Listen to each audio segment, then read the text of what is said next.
3.5% ಇರುವಂತ ಈ ಇದನ್ನ 7%ಕ್ಕೆ ಮಾಡಿರುವಂತ ಕೀರ್ತಿ ಅದು ಬಸವರಾಜನ ಬೊಮ್ಮಾಯಿ ಅವರಿಗೆ ಸಲ್ತದೆ ಅನ್ನೋಂಥದ್ದು ನಾನು ಮೊಟ್ಟ ಮೊದಲಿಗೆ ಹೇಳಿ ಇಚ್ಛೆ ಪಡ್ತಾ ಇದ್ದೇನೆ.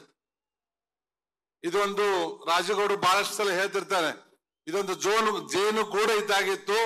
ಅದಕ್ಕೆ ಹಿಂದಿನ 75 ವರ್ಷದಲ್ಲಿ ಯಾರು ಈ ಹೆಚ್ಚು ಮಾಡುವಂತ ಪ್ರಯತ್ನವನ್ನ ಯಾರು ಮಾಡಲಿಲ್ಲ.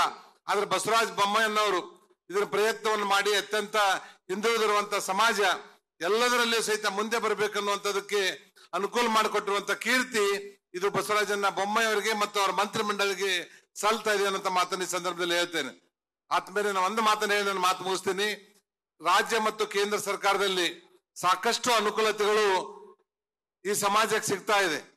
ಒಟ್ಟು ಜನಸಂಖ್ಯೆಯನ್ನ ಮುಂದಿಟ್ಕೊಂಡು ನೋಡಿದ್ರೆ ನಾವ್ ಎಷ್ಟು ಜನ IAS ಆಗ್ತಾ ಇದ್ದೀವಿ, IPS ಆಗ್ತಾ ಇದ್ದೀವಿ, ಸರ್ಕಾರಿ ಮತ್ತು ಅರೆ ಸರ್ಕಾರಿಯಲ್ಲಿ ಕೆಲಸ ತಗೋತಾ ಇದ್ದೀವಿ. ಅವೆಲ್ಲಗಳನ್ನ ಹೋಲಿಸಿ ನೋಡಿದ್ರೆ ಈ ಸಮಾಜ ಇನ್ನೂ ಬಹಳ ಮುಂದೆ ಬರಬೇಕಾಗಿದೆ. ಪೂಜ್ಯ ಶ್ರೀ ಸ್ವಾಮೀಜಿ ಅವರು ಈ ಸಮಾಜವನ್ನ ಮೇಲೆ ತರಬೇಕನ್ನೋದ್ರೊಳಗಾಗಿ 257 ದಿವಸ ಉಪವಾಸ ಸತ್ಯಾಗ್ರಹವನ್ನು ಮಾಡಿ ಈ ಸಮಾಜದ ಬೇಡಿಕೆಗಳನ್ನು ಈಡೇರಿಸುವುದರಲ್ಲಿ ಇಡೀ ರಾಜ್ಯದಲ್ಲಿ ಶಾಂತಿಯುತ ಹೋರಾಟ ಮಾಡಿ ಪಡ್ಕೊಂಡಿರುವಂತವ್ರು ಪೂಜ್ಯ ಶ್ರೀ ಸ್ವಾಮೀಜಿಗಳು.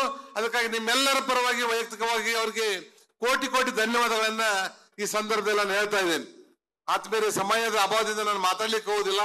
ದಯವಿಟ್ಟು ಪೂಜ್ಯ ಶ್ರೀ ಸ್ವಾಮೀಜಿ ಅವರು ನಿಮ್ಮ ಸಲುವಾಗಿ ಬಹಳಷ್ಟು ಪ್ರಯತ್ನವನ್ನ ಎಲ್ಲ ಸಂಬಂಧಪಟ್ಟಂತವರಿಗೆ ಪ್ರಯತ್ನವನ್ನು ಮಾಡಿ ಅನುಕೂಲತೆಗಳನ್ನು ಕೊಡಿಸಿಕೊಡೋದ್ರಲ್ಲಿ ಅವರು ಮುಂಚೂಣಿಯಲ್ಲಿದ್ದಾರೆ. ಆ ಎಲ್ಲ ಅನುಕೂಲತೆಗಳನ್ನ ಸದುಪಯೋಗ ತಗೊಂಡು ಈ ಸಮಾಜ ಮೇಲೆ ಬರ್ಬೇಕನ್ನುವಂತ ವಿನಂತಿ ಸಂದರ್ಭದಲ್ಲಿ ಮಾಡಿ ನಮಗೂ ಸಹಿತ ಇಲ್ಲಿ ಕರೆಸಿ ಒಂದು ಸನ್ಮಾನ ಮಾಡಿರುವಂತ ಪೂಜ್ಯ ಸ್ವಾಮೀಜಿ ಅವರಿಗೆ, ಅಧ್ಯಕ್ಷರಿಗೆ, ಪದಾಧಿಕಾರಿಗಳಿಗೆ ತಮ್ಮೆಲ್ಲರಿಗೂ ವಂದನೆ, ಅಭಿನಂದನೆ ಸಲ್ಲಿಸಿ ಮಾತು ಮುಗಿಸ್ತಾ ಇದ್ದೀನಿ. ನಮಸ್ಕಾರ. ನ್ಯೂಸ್ ಫಸ್ಟ್ ನಿರ್ಭೀತಿಯಿಂದ ನಿಮ್ಮ ಪರವಾಗಿ.